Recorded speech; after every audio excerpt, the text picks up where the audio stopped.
여러분, 오늘 설교 본문을 대하신 분들은 조금 의아해하시는 분도 있을 것입니다. 왜냐하면 지난주 설교 본문과 동일하기 때문입니다.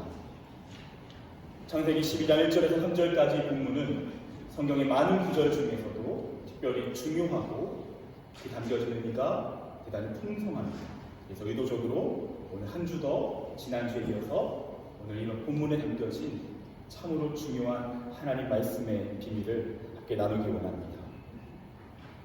지난주에 우리 함께 나눴던 말씀은 하나님께서 아브라함을 고향과 친척과 아버지의 집에서 부르시고 그리고 그 갈대아 우르 땅을 떠나 너에게 보여줄 땅으로 가라, 그 명령하신 사건에 대한 말씀이었습니다.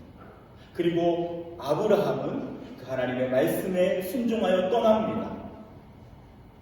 특별히 그가 떠날 수 있었던 이유는 아브라함이 처음부터 믿음이 대단해서나 아니면 그가 무모한 사람이었기 때문이 아니었다라는 것을 함께 나눴습니다. 하나님께서 그에게 떠나라고 말씀하실 때 그에게 분명히 주신 약속은 그의 인생을 책임지신다라는 약속이 함께 있기 때문입니다. 그래서 아브라함이 그 본토 아버지의 집, 친척의 집을 떠나는 것을 무모해 보였지만 사실은 그 길은 무모한 길이 아니었습니다. 사람의 눈으로는 위험한 길이었지만 하나님이 함께 하시기 때문에, 하나님께서 그 인생을 책임지시기 때문에 그 길은 가장 안전한 길이었습니다. 그리고 실제로 그의 삶은 안전했습니다. 인간적인 조건이 완벽했기 때문에 안전한 것이 아니었습니다. 하나님이 함께 하셨고 하나님께서 그 인생을 책임져 주셨기 때문입니다. 우리는 지난주에 그렇게 아브라함이 떠날 수 있었던 그 중요한 이유에 대해서 함께 나누고요. 오늘 또 한 가지, 아브라함이 그렇게 믿음으로 고향과 친척과 아버지의 집을 떠날 수 있었던 또 다른 이유에 대해서 함께 말씀을 나누기 원합니다. 여러분, 어떻게 아브라함은 그렇게 그에게 주어진 위험해 보이는 길, 그 하나님의 위험한 초대에 응할 수 있었을까요? 그 이유는 하나님께서 아브라함에게 위대한 꿈을 보여주셨기 때문입니다. 여러분, 어린 왕자를 쓴 생텍쥐벨이라고 한 사람이 이런 유명한 말을 했습니다. 들어보십시오. 누군가에게 배를 만들게 하고 싶다면 배를 만드는 기술을 가르치지 말고 바다를 꿈꾸게 하라. 다시 한번요. 누군가에게 배를 만들게 하고 싶다면 배를 만드는 기술을 가르치지 말고 바다를 꿈꾸게 하라. 여러분, 지금 아브라함이 하나님의 말씀에 따라서 순종해서 그가 그 하나님의 도전 가운데 응답할 수 있었던 이유는 하나님께서 그에게 꿈을 주셨기 때문입니다. 하나님의 꿈을 주셨기 때문에 그는 그 하나님의 꿈을 따라 그의 길을 걸어갈 수 있었던 것입니다. 여러분, 하나님께서 아브라함에게 주신 꿈은 무엇입니까? 그 꿈은요, 아브라함을 통해서 새로운 하나님의 나라를 시작할 것이라는 꿈입니다. 여러분, 오늘 말씀에 한번 본문을 보십시오. 오늘 말씀의 본문의 1절에 보면요, 하나님께서 이렇게 말씀하십니다. 내가 내게 보여줄 땅으로 가라. 하나님 무엇에 대해서 약속하시죠? 땅을 약속하십니다. 2절에 보니까요, 내가 너로 큰 민족을 이루고 민족을 이루겠다고 말씀하십니다. 3절에 너를 축복하는 자에게는 내가 복을 내리고 너를 저주하는 자에게는 내가 저주하리라. 여러분, 저는 지난주에 이 3절의 말씀이 어떤 의미인지에 대해서 설명해 드렸습니다. 이 말씀은요, 기원전 18세기 특별히 히타이트 족속의 그 발견된 문서 안에서, 외경 문서 안에서 이 문구가 들어있었다라는 것을 함께 나눴습니다. 여러분 기억나십니까? 그 당시 고대 국가들은요, 서로가 서로 계약을 맺을 때에 바로 이 문구, 너를 축복하는 자에게는 내가 복을 내리고 너를 저주하는 자에게는 내가 저주하리라, 이 문구를 사용해서 각자의 신 앞에서 맹세하며 그렇게 언약을 맺었습니다. 그래서 국가 간의 관계 안에서 이것은 외교의 언약의 문구였던 것입니다. 그래서 종주국과 종속국이 서로 언약을 맺습니다. 그래서 종속국은요, 종주국에게 언약을 맺음으로써 그에게 충성을 맹세하고요, 반대로 종주국은 종속국을 도와주고 책임져 줄 것을, 전쟁이 일어날 때 강력하게 지켜줄 것을 약속했던 것입니다. 여러분, 오늘날 어떠한 민족이 주권을 가진 국가로 세워질 때에 여러분 어떻게 그것이 가능할까요? 오늘날은 유엔을 통해서 한 국가가 독립국가로 주권을 가진 국가로 세워집니다. 여러분, 그 당시에는 유엔이 없었죠. 그럼 어떻게 하나의 국가가 주권을 가진 국가로 인정됐을까요? 그것은 주변의 강대국이 그것을 승인해줬을 때 가능했습니다. 특별히 고대근동 지역의 강대국은 전통적으로 이집트와 바벨론이었습니다. 그래서 이 이집트와 바벨론과 이 외교 언약을 맺고 이집트와 바벨론이 이 나라를 지켜주겠다라는 그러한 약속을 하게 되면 그 나라는 주권을 가진 국가로서 보호를 받으며 그 국가가 성장할 수 있었던 것입니다. 여러분, 그렇다면요, 오늘 3절에 너를 축복하는 자에게는 내가 복을 내리고 너를 저주하는 자에게는 내가 저주하리니, 이 말씀은 어떤 의미일까요? 하나님께서 아브라함을 통해서 세울 나라, 그 나라의 주권을 보장하겠다는 말씀입니다. 그 당시에 강대국들이 그 나라의 주권을 인정해줬다면 가장 강력한 왕이신 하나님께서 직접 이 아브라함에게 주권을 허락하겠다라는 약속입니다. 그렇다면 여러분 정리해 보십시오. 1절과 2절과 3절의 약속은 어떤 약속입니까? 1절은 땅에 대해서 약속해 주셨습니다. 2절은 민족, 국민에 대해서 약속해 주셨습니다. 백성에 대한 약속입니다. 3절은요, 주권에 대한 약속입니다. 여러분 생각해 보십시오. 영토, 백성, 주권, 그것은 나라의 3요소, 국가의 3요소입니다. 하나님께서는 지금 아브라함에게 내가 너에게 나라를 시작하겠다라고 말씀하십니다. 1절과 2절의 3절의 이 내용은요, 그냥 무작정 하나님께서 축복하신 내용이 아니라 정확한 하나님의 계획과 비전을 제시해 주신 거예요. 내가 너에게 보여줄 땅으로 가라. 땅에 대한 약속이에요. 내가 너로 큰 민족을 이루겠다. 백성을 이루겠다는 약속이에요. 그리고 복과 저주에 대한 약속. 내가 너에게 주권을 책임지겠다. 내가 너에게 주권을 주겠다. 그것을 말씀하시면서 하나님께서는 아브라함을 통한 하나님의 위대한 나라를 세울 것이라는 그 비전을 보여주고 계십니다. 여러분, 오늘 우리는 창세기 12장에 대한 본문을 나누고 있습니다. 근데 1장에서 11장까지의 역사가 어떤 역사죠? 인간의 실패 역사입니다. 아담과 하와가 범죄합니다. 가인이 살인을 범합니다. 노아 시대에 타락한 세상으로 변질되어 심판당합니다. 그 위에 바벨탑 사건이 등장합니다. 창세기 1장에서 11장까지는요, 실패의 역사예요. 타락의 역사예요. 그런 역사 가운데서 하나님께서 창세기 12장에 무엇을 약속하셨다고요? 내가 이제 이 실패한 인간의 역사 속에서 새로운 역사를 시작하겠다. 새로운 대안을 제시하겠다. 모든 인간의 나라는 실패했지만 나를 통해서 세워질 그 아브라함의 후손을 통해서 세워질 그 나라는 바로 이 세상의 대안이 되는 하나님의 나라를 세울 것이다. 그래서 그 나라를 통해서 온 세상이 복을 받게 할 것이다. 그것이 오늘 하나님께서 아브라함에게 제시하시는 위대한 꿈입니다. 여러분, 아브라함이요, 그 갈대아 우르 땅에서 하나님의 부르심을 받고 떠나는 것은요, 그냥 떠나는 것이 아니에요.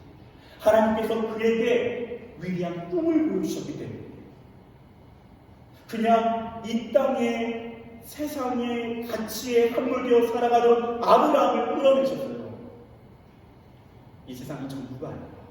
나는 너를 통해서 위대한 나라를 세울 거야.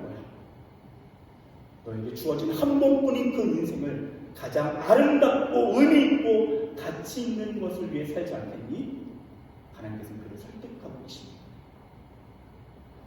여러분, 아브라함이 대단해서 떠난 것이 아닙니다.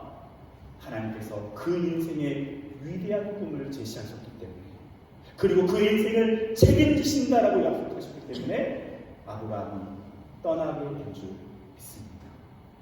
우리 옆사람에게 이렇게 이야기했습니다. 하나님께서는 우리에게 꿈을 주십니다. 이렇게 한번 이야기해 주십시오. 하나님께서는 우리에게 꿈을 주십니다. 하나님께서는 우리에게 꿈을 주십니다. 하나님은 우리에게 꿈을 주시는 분이십니다. 여러분, 그래서 아브라함을 통해서 약속하신 이 약속은요, 그대로 성취됩니다. 그래서 여러분 잘 아실 겁니다. 출애굽기 19장 6절은요, 시내산에서 모세가 이스라엘 백성들과 함께 서 있습니다. 하나님께서는 그 모세와 이스라엘 백성과 언약을 맺으십니다. 그 언약의 내용은 이렇습니다. 너희가 내게 대하여 제사장 나라가 되며 거룩한 백성이 되리라. 너는 이 말을 이스라엘 자손에게 전할지니라. 지금 아브라함의 후손을 통해서 이스라엘이라고 하는 나라가 세워져 있습니다. 그리고 그 나라는요, 하나님께서 어떤 비전을 가진 나라라고요? 제사장 나라입니다. 제사장은 무엇입니까? 하나님과 사람을 연결하는 존재입니다. 이스라엘이라는 나라는 하나님과 이 땅의 다른 나라를 연결해주는 축복의 통로가 되는 나라입니다. 그래서 이스라엘이라고 하는 나라를 통해서 하나님은 열방 가운데, 온 세계 가운데 하나님의 목이 흘러가게 하시는 것입니다. 그리고 결국에는 이 약속은 그 이후에 등장하는 아브라함의 자손 예수 그리스도를 통해서 완전히 성취됩니다. 갈라디아서 3장 14절에 이는 그리스도 예수 안에서 아브라함의 복이 이방인에게 미치게 하고 또 우리로 하여금 믿음으로 말미암아 성령의 약속을 받게 하려 합니다. 할렐루야. 하나님께서는 이 아브라함을 통해 시작하신 그 복이요, 예수 그리스도를 통해 온 땅 가운데 이방인에게까지 오늘날 우리에게까지 흘러오게 하셨습니다. 여러분, 우리가 갖고 있는 이 엄청난 복음이라고 하는 하나님의 복은 그 아브라함으로부터 약속되어 오늘날 우리에게까지 흘려온 복입니다. 여러분, 그거 아십니까? 하나님은 아브라함에게 주신 그 꿈을 오늘 우리에게도 주셨습니다. 아멘. 여러분, 이것이 하나님께서 오늘 이 말씀을 통해서 우리에게 분명히 제시하시는 위대한 인생입니다. 여러분, 우리는 그냥 살아가는 것이 아닙니다. 우리가 예수 그리스도를 믿음으로 말미암아 아브라함의 복을 받았다면 우리는 아브라함의 복을 누리며 살아갑니다. 그 복은 무엇입니까? 우리는 축복의 통로입니다. 여러분, 여러분이 가는 곳마다, 여러분이 있는 곳에 하나님의 복이 임합니다. 아브라함은 그러했습니다. 아브라함이 완벽했다고요? 아닙니다. 아브라함은 실수가 많은 사람이었습니다. 부족함 투성인 사람이었습니다. 그런데 아브라함이 가면요, 그곳에 복을 받았습니다. 여러분이 가는 곳에 하나님은 복을 주시고 여러분을 통해서 무엇을 이루십니까? 그곳에 하나님의 나라를 이루십니다. 다른 말로요, 천국을 이루십니다. 하나님께서 우리에게 원하시는 것은요, 그냥 예수를 믿고 그냥 살다가 천국에 죽어가는 것이 아니라 우리가 예수를 믿는 순간 우리의 인생 안에는요, 천국의 복이 시작됩니다. 우리가 사는 곳에 하나님께서는 하나님이 다스리시는 아름다운 세상, 그 천국을 이루기 원하십니다. 이것이 하나님의 꿈이고 하나님의 비전입니다. 하나님께서 이 시간 저와 여러분을 이 자리에 부르신 이유입니다. 하나님은 우리를 그냥 살게 하지 않습니다. 그 하나님의 위대한 꿈을 위해 살게 하십니다.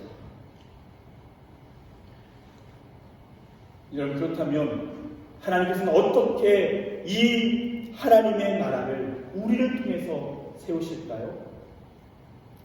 여러분, 아브라함은요, 솔직히 대단한 일을 한 것이 없습니다. 아브라함은요, 그냥 그에게 주어진 자리에서 살아갔을 뿐입니다. 여러분, 아브라함이 어떤 일을 했습니까? 아브라함이 남긴 게 뭐였죠? 여러분, 아브라함이 남긴 것은요, 아들 이삭 한 명과 몇 평 되지 않는 막벨라 굴 주변에 땅이 있어요. 여러분, 이 자리에 우리 안에 좀 그러한 허탈함이 있을 수 있겠다는 생각이 듭니다. 내가 예수님을 믿고 살아가는데 오늘 선포되어진 이 말씀이 나의 삶과는 너무 거리가 먼 말씀처럼 느껴져요. 왜냐? 내 삶에 대단한 일이 일어나지 않고 있기 때문입니다. 그냥 사는 것 같은데, 내가 대단한 업적을 남기고 있는 것 같지 않은데, 다윗처럼 왕이 되거나 요셉처럼 총리가 되거나 어마어마한 정치가가 되어서 영향력을 끼치거나 그런 것이 아니라 나는 그냥 이 땅에 이방인으로 살고 있는데, 여러분, 그렇다면요, 우리는 정확히 아브라함처럼 살고 있는 것입니다. 여러분, 아브라함은요, 이방인이었습니다. 그의 고향은요, 갈대아 우르였고요, 그가 주로 머물고 살았던 땅은 가나안 땅이었습니다. 거기에서 철저히 이방인 취급을 받으면서 그냥 그는 뚜벅뚜벅 살아갔습니다. 그가 평생에 남긴 업적은 아들 한 명 이삭과 막벨라 굴, 몇 평 되지 않는 땅, 도저히 하나님의 나라 그 위대한 꿈과는 너무나도 거리가 먼 것 같은 그 인생의 열매였습니다. 오랫동안 신앙생활 하다 보면요, 나를 통해서 뭔가 대단한 일이 일어나지 않은 것 같은데, 우리 파리 연합교회가 50년이 됐는데 뭔가 수만 명이 된 그런 대형교회가 되지 않은 것 같은데, 어떤 우리 안에 그러한 부담감이 있을 수 있습니다. 여러분, 아브라함 삶이 그랬다고요. 아브라함이 그랬어요. 그의 인생에서 남겨진 위대한 나라는 없었어요. 고작 이삭이라고 하는 아들 한 명, 그리고 몇 평 되지 않는 막벨라 굴, 그것이 전부였어요. 여러분, 그거 아십니까? 그런데 하나님 그 인생을 통해서 그 약속 그대로 위대한 나라를 이루십니다. 그것이 이스라엘이 되고요, 그것이 오늘날 하나님 나라의 백성인 우리까지도 포함되는 것입니다. 여러분, 무엇입니까? 지금 우리 눈에 보이는 것이 전부가 아니라는 것입니다. 하나님께서는 분명히 저와 여러분을 그 하나님 나라의 꿈으로 이끄셨습니다. 그 꿈을 제시하셨고 그 하나님의 나라를 위해 살도록 부르셨습니다. 그런데 고작 우리에게 남겨진 것은 대단한 열매 없는 인생일 수 있습니다. 분명히 확실하게 말씀드릴 수 있는 한 가지는, 여러분이 아브라함처럼 여러분이 주어진 그 자리에서 신실하게 살아간다면 하나님께서는 그 보잘것없어 보이는 열매를 통해서 결국에 하나님의 때에 위대한 나라를 이루실 줄 믿습니다. 아멘? 여러분, 아멘 하셔야 합니다. 이것이 하나님께서 저와 여러분의 인생 가운데 주시는 분명한 방향성이고, 오늘 이 시간 이 말씀을 통해서 우리의 삶에 다시 상기시켜 주시는 하나님의 계획입니다. 그럼 저는 오늘 여러분에게 실제적으로 그럼 어떻게 우리가 그 나라를 이루며 살 것인가, 그 원리를 제시해드리고 싶습니다. 아브라함이 살아갔던 것이, 그것은요, 말씀드렸던 것처럼 그에게 주어진 자리에서 하나님이 기뻐하시는 모습으로 신실하게 살아가는 것입니다. 여러분이 주어진 그 자리에서, 그 가정에서, 그 지역에서, 그 동네에서, 그 이웃들과, 파리 연합교회에서 동력자들과, 여러분의 직장과 학교에서 만나는 사람들과 함께 사랑하며 그들을 축복하며 신실하게 하나님의 백성답게 살아가는 것입니다. 네, 여러분 놓쳐서는 안 되는 중요한 한 가지가 있습니다. 아브라함이 위대할 수밖에 없었던 그 중요한 비밀 한 가지가 있습니다. 그것은 무엇인지 아십니까? 아브라함의 가슴 안에는 늘 하나님 나라에 대한 꿈이 살아 숨쉬고 있었다는 것입니다. 지극히 평범해 보이고 특별할 거 없어 보이는 우리의 삶을 하나님 앞에 신실하게 평범하게 살아갔지만 우리에게 위대할 수밖에 없는 모습 한 가지, 그것은 우리의 가슴 속에 그 위대한 하나님의 나라를 꿈꾸며 살아가고 있느냐는 것입니다. 여러분 자크 엘리라고 하는 프랑스 신학자 그리고 철학자, 법학자였던 이 사람은 유명한 말을 남겼습니다. 그의 삶의 모토와 같은 말인데요. 이렇게 이야기했습니다. 세계적으로 사고하고 지역적으로 행동하라. 세계적으로 사고하고 지역적으로 행동하라. 저는 이 말을 이렇게 바꾸고 싶습니다. 세계적으로 기도하고 지역적으로 순종하라. 우리가 하나님의 백성으로 어떻게 살아가야 됩니까? 세계를 품고 기도하며 살아가는 것입니다. 아멘. 온 세계와 열방 가운데 하나님의 나라가 임할 것을 기대하며 그 비전을 품고 기도하며 살아가는 것입니다. 그 하나님의 나라에 대한 위대한 꿈을 꾸며 살아가는 것입니다. 그리고 지역적으로 우리가 살아가는 곳이 지극히 평범한 그리고 소박히 볼 수 있는 삶의 현장이지만 그곳에서 하나님의 뜻대로 신실하게 살아가는 것입니다. 세계적으로 기도하고 지역적으로 순종하는 것입니다. 아브라함이 살아갔던 삶의 것입니다. 여러분 부족하지만 저 이곳에서 그렇게 살아가고 있습니다. 먼저 저는 지극히 보잘것없는 한 명의 목사에 불과하지만 제 가슴에는 유럽이 있습니다. 저는 날마다 기도합니다. 길을 걷다가도 기도합니다. 하나님 저에게 유럽을 주십시오.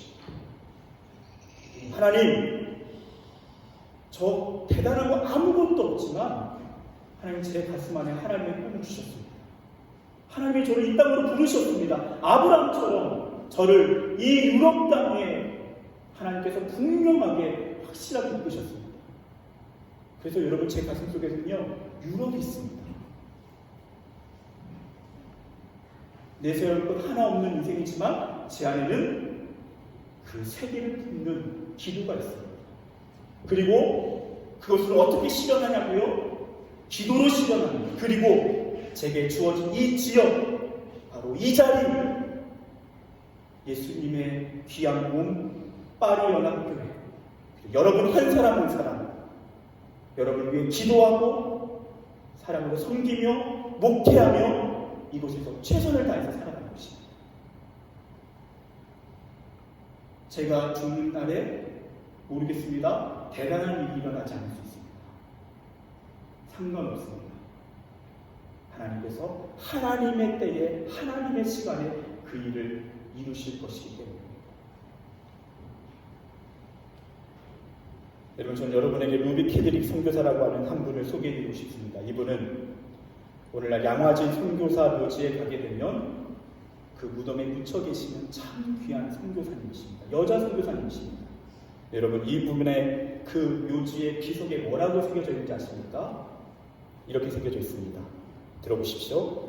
나에게 1000개의 생명이 주어진다 해도 그 모두를 조선을 위해 바치겠습니다. 이것이 젊은 여자 선교사님의 평생의 고백이었습니다. 이분의 인생이 어떻게 살아난지 아십니까? 이분은 1883년 미국에서 태어나신 분입니다. 그런데 24살에 조선 땅에 선교사로 오십니다. 그런데 고작 1년 동안 주변의 사람들을 섬기고 한국어 언어를 배우다가 과로로 1년도 안 돼서 10개월 만에 세상을 떠납니다. 그분이 조선 땅에서 했던 사역은 10개월 동안 주변에 있는 사람들을 섬기고 그들에게 복음을 전하고 열심히 한국어를 배우다가 10개월 만에 세상을 떠납니다. 여러분, 세상의 눈으로 보면 이만큼 호텔한 인생이 어디 있습니까?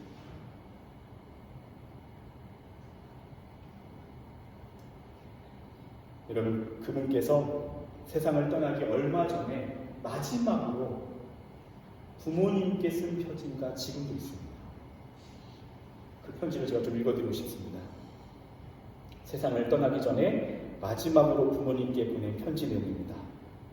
사랑하는 아버지, 어머니, 이곳 조선 땅에 오기 전 집들에 심었던 꽃들이 활짝 피어났다는 소식을 들었을 때 하루 종일 집 생각만 했습니다. 욕심쟁이 수지가 그 씨앗을 받아 동네 사람들에게 나누어 주었다니 너무나 대견스럽군요. 아마 내년 봄이 되면 온통 우리 동네는 내가 심은 노란 꽃으로 덮여 있겠군요. 아버지, 어머니, 이곳 조선 땅으로 살아가는 이곳은 참으로 아름다운 곳입니다. 모두들 하나님을 닮은 사람들 같습니다. 선한 마음과 복음에 대한 열정으로 보아 아마 몇십 년이 지나면 이곳은 예수님의 사랑이 넘치는 곳이 될 것 같습니다. 저는 복음을 듣기 위해 20km를 맨발로 걸어오는 어린아이들을 보았을 때 그들 안에 있는 하나님의 사랑 때문에 오히려 위로를 받았습니다. 그러나 한편에서는 탄압이 점점 심해지고 있습니다. 그저께는 예수님을 영접한 지 일주일도 안 되는 서너 명이 끌려가 순교했고 토마스 선교사와 제임스 선교사도 순교했습니다.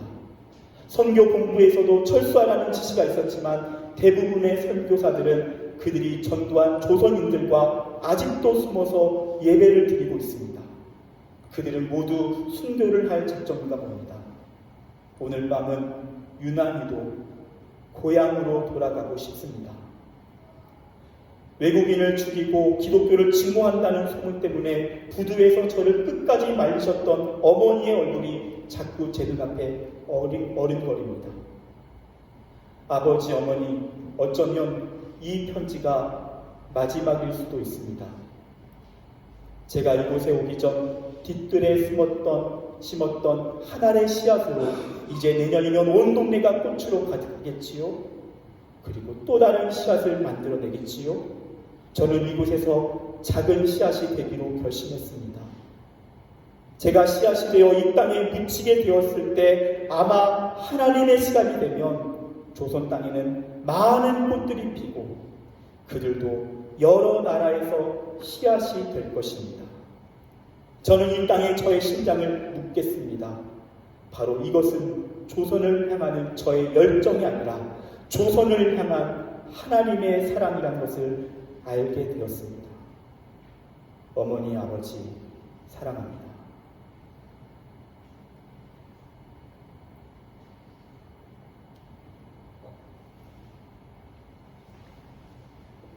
이 젊은 선교사는 이 마지막 편지를 남기고 하나님의 부름을 받아 세상을 떠나게 됩니다. 그리고 이 젊은 선교사에 대한 사연을 듣게 된 20명이 되는 주변 동료들이 미국에서 헌신하고 자원하여 조선 땅에 선교사로 오게 됩니다. 그리고 그에 대한 소문으로 주변 선교사들은 더욱 용기를 얻고 하나님의 나라를 위하여 조선 땅에 그 복음을 전하며 살아갑니다. 그리고 놀랍게도 그 선교사가 살았던 그 시대의 조선 땅은 예수를 믿는 것이 곧 죽음과도 같은 일이었지만 시간이 흘러 대한민국은 전 세계 유례가 없는 놀라운 하나님의 부흥을 경험합니다. 그것이 그냥 주어진 것이라고요? 아닙니다. 바로 하나님의 역사입니다. 하나님의 꿈이, 하나님의 나라가 그의 인생을 통해서 이루어진 것입니다.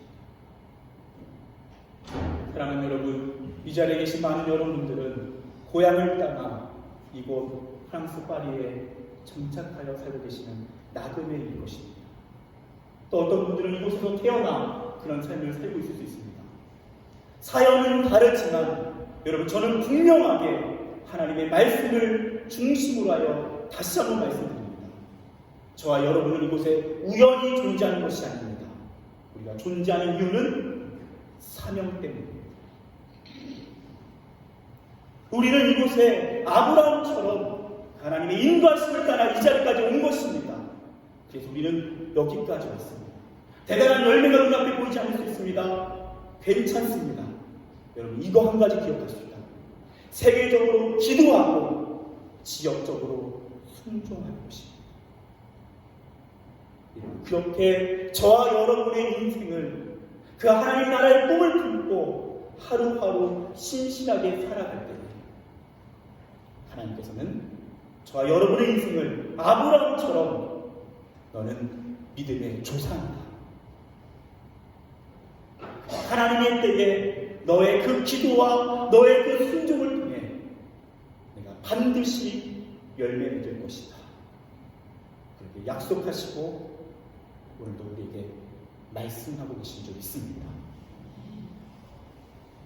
아브라함처럼 세계를 품고 하나님의 나라를 품고 끝까지 충성하는 그 주님의 위대한 인생의 초대에 응하는 저와 여러분 인생 되시길 축복합니다. 기도하겠습니다. 이런 시간 기도할 때에 오늘 주신 말씀을 붙잡고 기도합시다. 여러분, 지금 우리 눈앞에 있는 모습이 아브라함처럼 고작 이삭 한 명 낳고 몇 평 안 되는 막벨라 굴 구입한 것이 전부인 삶 같아서 답답할 수 있고 때로는 허탈할 수 있지만 여러분, 괜찮습니다. 오늘 저와 여러분 안에 하나님 나라가 품고 있고 그 하나님의 나라가 살아 숨쉬고 있고, 그리고 오늘 우리에게 주어진 자리에서 그 주님과 함께 순종하며 충성하고 있다면 여러분, 그 인생은 아브라함처럼 믿음의 조상이 되는 인생이 될 줄 믿습니다.